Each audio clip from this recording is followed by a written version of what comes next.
আমরা যখনই এই চায়না এবং ভারত সম্পর্কে যখন কথা বলি তো এইটারে স্বাভাবিকভাবে আমরা চেষ্টা করি যে দুইটা দেশ আমরা আমরা একটা স্বাধীন দেশ আমরা নেগোশিয়েট করব আলাদা আলাদা করে এগুলো হলো থিওরিটিক্যাল কথাবার্তা কিন্তু বাস্তবতা হচ্ছে এই দুই দেশের মধ্যে যে রাইভালরি এই যে প্রতিযোগিতাটা আছে এইটা কিন্তু আপনার আমার জন্য ওরা ছেড়ে দিবে না। এখন এর মধ্য দিয়ে ব্যালেন্স করতে হবে। এখন হয় আপনাকে পুরা ওই যে চায়নার থেকে লোন টোন নেওয়া যেটা মালদ্বীপ যেটা হয়েছিল এরকম কিছু করে একদিকে যেতে পারবেন। আমার মনে হয় আমরা we can not afford it because এই মালদ্বীপেরও একদম কেন কয় সমুদ্র থেকে এবারে মিনিমাম দূরত্ব যেটা ওর মধ্যে 700 কিলোমিটার দূর আছে আর আমাদের হলো মানে বিশাল লম্বা একটা বর্ডারে আমরা বসবাস করি। আপনার এই চাল নাই, ডাল নাই, তেল নাই, পেঁয়াজ নাই, কাঁচামরিচ নাই, আপনি যে একটা টোটাল এক ধরনের নির্ভরশীলতা কিন্তু আমাদের আছে। আপনি এই যে এখন তো 300-400 টাকা করে পেঁয়াজ কাঁচামরিচ পাওয়া যায়, প্রতিদিন 600 টন করে পেঁয়াজ কাঁচামরিচ আসে।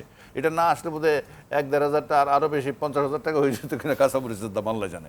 তো এই জিনিসগুলো আমাকে রিয়েলিটি এই যে প্রক্সিমিটি এজাজ এগুলো নিয়ে আরও ভালো কাজ করছে সে জানে। এই বাস্তবতাগুলো কিন্তু থিওরিটিক্যালি বসে বসে আমরা টকশোতে যেভাবে বলি আর যারা রিয়েল লাইফ সিচুয়েশনগুলো ফেস করে তাদের অবস্থাটা কিন্তু একরকম না।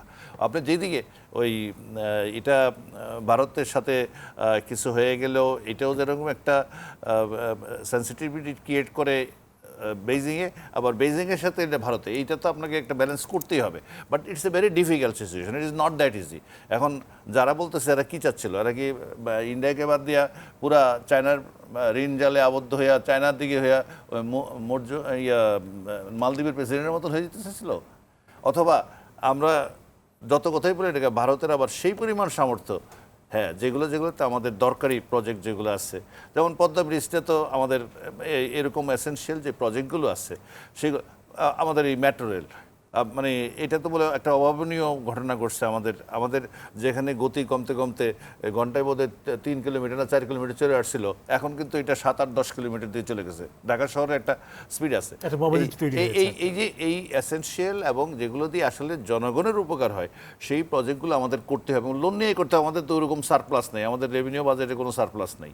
ইভেন ফরেন কারেন্সি আরে যেটাকে বলা হয় trade or international balance of payment বা ট্রেডের মধ্যে ওই ধরনের সারপ্লাস নেই। তাহলে আমাদের বৈদেশিক বিনিয়োগ বা ঋণ এটা লাগবে। তো সেখানে ওই যে কত পার্সেন্ট সুদ, কত বছর পরে টাকাটা দিতে হবে, যেগুলো গ্রেস পিরিয়ড বলা হয়, এগুলো খুব ইম্পর্টেন্ট। বাট আমাদের দেখতে হবে যে এই টাকা আমাদের আইনে সত্যি সত্যি উপকারে লাগবে কিনা। সেই টাকাটা কিন্তু ভারত দিতে পারবে, ওটা চায়না থেকে আনতে হবে। চায়না ছাড়া কারো পক্ষে এখন টাকা দেওয়ার আর সামর্থ্য